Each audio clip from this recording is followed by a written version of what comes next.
अमरावती एमएससीबीच्या विद्युत पोलवर मध्य प्रदेश राज्यातून आलेल्या पानतेलाल तुंगडाल या कामगाराचा सकाळी विद्युत खांबावरून खाली पडल्यानं मृत्यू झालेला आहे। मृतकाच्या सोबत सहकारी आणि कंत्राटदारांनी प्रकरण अंगलट येऊ नये याकरता मृतदेह परस्पर मध्य प्रदेश त्यांच्या मूळ गावी नेण्याचा प्रयत्न करण्याच्या बेतात असतानाच वेळीच भीम ब्रिगेडचे राजेश वानखडे यांच्यासह त्यांचे सहकारी दाखल झाले। त्यांनी संबंधित अनोळखी कंत्राटदाराला खडे बोल सुनावले। मृतकाचं शवविच्छेदन होऊ द्या अशी मागणी केली। या दरम्यान संबंधित कंत्राटदारासह भीम ब्रिगेडचे राजेश वानखडे यांच्यात बाचाबाची सुरू असताना कंत्राटदाराने तात्काळ तिकडून पळ काढला। प्रकरण अंगलट येऊ नये म्हणून दाखल झालेले एमएससीबीचे इंजिनियर आणि त्यांच्या कर्मचाऱ्यांनी सुद्धा तिकडून पळ काढला।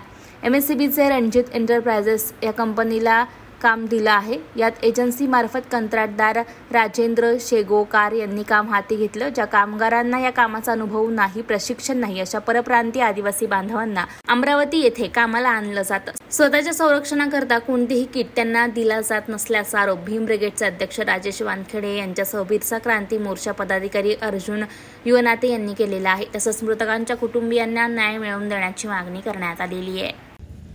आपल्या परराज्यातून आलेले जे पंतीलाल तुंगडाल यांचा त्या इलेक्ट्रिक बोर्डावर मृत्यू झालेला आहे। म्हणजे काम करताना आणि दुर्घटना म्हणजे अशी घडलेली आहे का ज्या व्यक्तीला एमएससीबीचा एम माहीत नाही, या वायराचा व्ही माहीत नाही, ज्याच्यापाशी पेंचीस नाही, ज्याच्यापाशी पाना नाही, त्या व्यक्तीला खांबावर चढवणे आणि त्याचा इथे मृत्यू होणे, म्हणजे याला जबाबदार कोण? एमएससीबी आहे। एमएससीबीचा हा कॉन्ट्रॅक्ट एक सरकारी एक एजन्सी घेते आणि एजन्सीने घेतल्यानंतर एजन्सीला एक प्लॅटफॉर्म असतो का त्या प्लॅटफॉर्मनुसार तुम्ही इथं वर्कर लावा।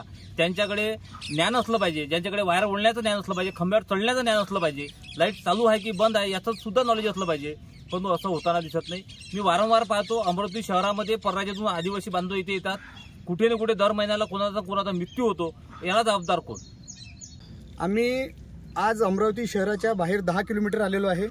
त्याचे कारण असे आहे की आज सकाळी 10:30 ते 11 वाजताच्या दरम्यान एका तरुण युवकाचा 21 वर्ष युवकाचा मृत्यू झाला। त्याचा मृत्यू कसा झाला याचे कारण आम्ही आज पूर्ण शोधले। या शेतामध्ये इलेक्ट्रिकचं काम चालू आहे।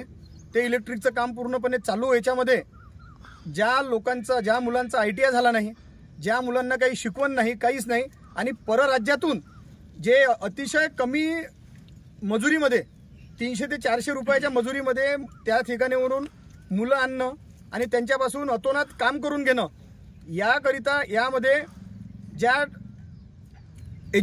एजन्सी आहे रचित एंटरप्राइजेस यांनी त्या परराज्यातून मुलं आणले आणि त्यांना या ठिकाणी इलेक्ट्रिकचं काम करायला लावलं।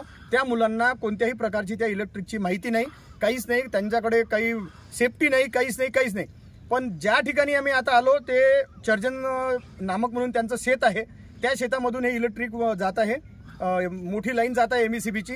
तर हे एमएससीबीनं हा विषय जो आहे तो ठेकेदाराकडे दिला आहे। त्या ठेकेदाराने हे 6 लोक आणले होते, तुम्ही इथं लोक पाहत आहे, 6 लोक आहेत, त्यापैकी एका जणाचा मृत्यू ह्या पोलवरून पडून झालेला आहे। लाईन चालू होती की नव्हती हे आम्हाला आतापर्यंत सध्यात कळलं नाही, पण एमएससीबीच्या सर्व साहेबांना आम्ही आता फोन करणार, त्याची सुद्धा आम्ही माहिती घेणार। पण अशा जी दुर्घटना घडत आहे, ह्या दुर्घटना अतिशय गंभीररीत्याने महाराष्ट्राने आणि महाराष्ट्रातील नेत्यांनी याच्याकडे लक्ष द्यावे।